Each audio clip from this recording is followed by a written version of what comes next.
Oke, bismillahirrahmanirrahim. Assalamualaikum warahmatullahi wabarakatuh. Selamat pagi semua anak-anakku.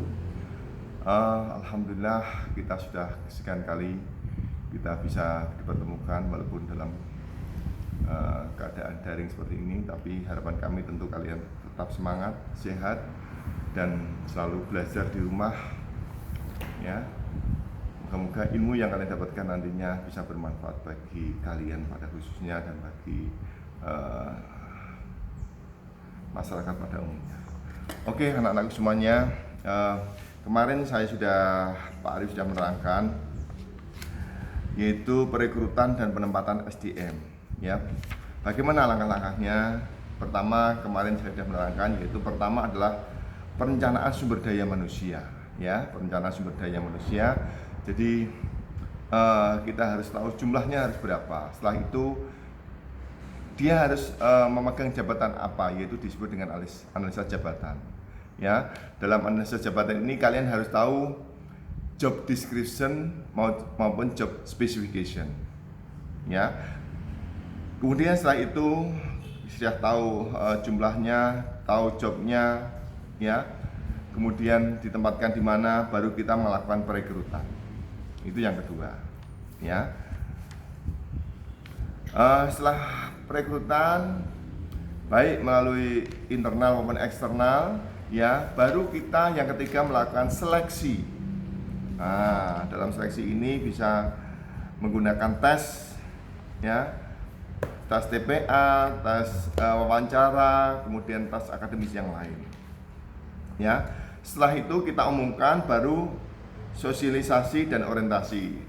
Nah, jadi semua karyawan yang sudah kita terima ini nantinya tentunya akan kita sosialisasikan. Ini loh perusahaan kita, ya. Ini loh bidangnya, ini loh tempat-tempatnya, tempat pekerjaan kalian nantinya yang akan kalian gunakan. Nah, setelah itu, setelah selesai sosialisasi dan orientasi, kita yang kelima yaitu pelatihan atau training dan pengembangan. Ya. Tentunya untuk meningkatkan kualitas daripada karyawan, kita harus melakukan pelatihan dan training. Ini sangat penting sekali karena untuk menunjang skill daripada semua karyawan.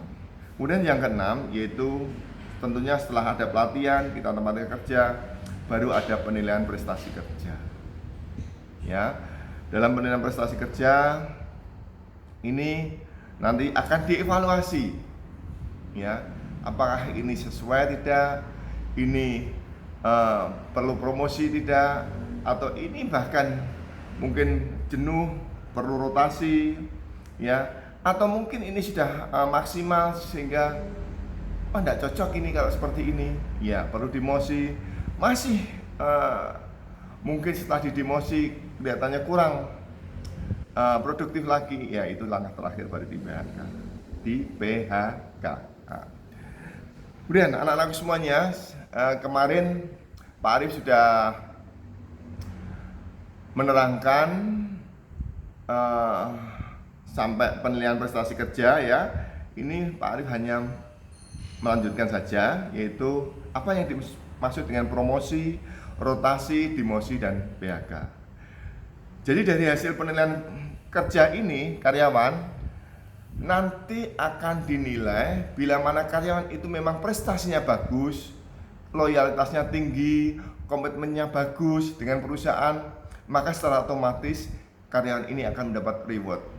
Yaitu dengan bagaimana? Yaitu dengan dipromosikan jabatannya. Maksudnya bagaimana? Promosi jabatan itu berarti dia akan berpindah posisi dari satu tempat ke tempat lain dengan jabatan yang lebih tinggi. Itu promosi. Jadi perpindahan karyawan dari satu jabatan ke jabatan lain dengan posisi yang lebih tinggi itu dinamakan promosi. Kemudian selain promosi apa? Yaitu rotasi. Nah, di sini kita sebagai pemilik perusahaan atau owner, ya, atau manajer, kita harus paham betul kualitas karyawan ini. Bila mana suatu saat mungkin dia, ternyata di accounting dia jenuh sekali, dia tidak bisa mengembangkan bakatnya, dia tidak bisa mengembangkan kemampuannya, oh mungkin ini karyawan ini jenuh mungkin, atau mungkin tidak cocok dalam rekrutmen awal. Makanya ini kita adakan rotasi. Bagaimana rotasi itu? Rotasi adalah perpindahan karyawan dari satu tempat ke tempat lain dalam jabatan yang sama. Itu rotasi. Ya, itu perpindahan karyawan dari satu tempat ke tempat lain dalam jabatan yang sama.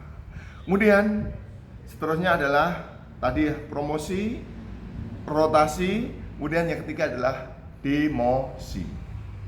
Nah, ternyata setelah dipindah ini, karyawan ini kok prestasinya makin menurun,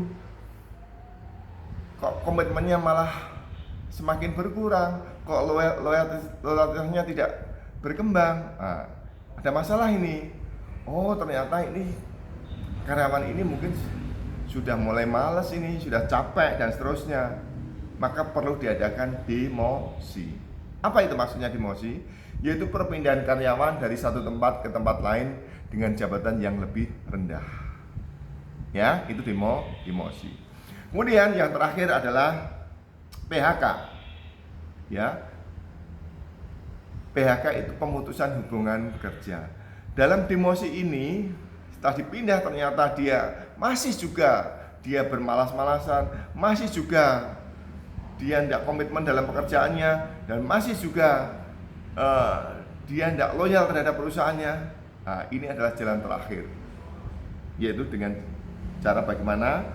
Yaitu dengan cara jalan di PHK, pemutusan hubungan kerja. Kalau sekarang namanya dirumahkan. Nah, bedanya kalau dirumahkan, bahasa ini diperhalus, yaitu dia tidak mendapat gaji, tapi sewaktu-waktu dia dirumahkan, kalau perusahaan itu butuh kembali maka dia akan dipanggil kerja. Tetapi kalau di PHK, ya jelas karyawan ini kondisinya tidak bagus, ya, sehingga pada sewaktu-waktu perusahaan ini berkembang, ya, dan butuh karyawan lagi, maka karyawan yang di PHK ini tidak mungkin dipanggil kembali. Tapi kalau yang dirumahkan, itu bisa dipanggil kembali. Bedanya seperti itu. Baik, demikian seperti itu anak-anak semuanya. Ya, semoga materi pembelajaran pada hari ini bisa memberikan banyak manfaat ya bagi kalian semuanya.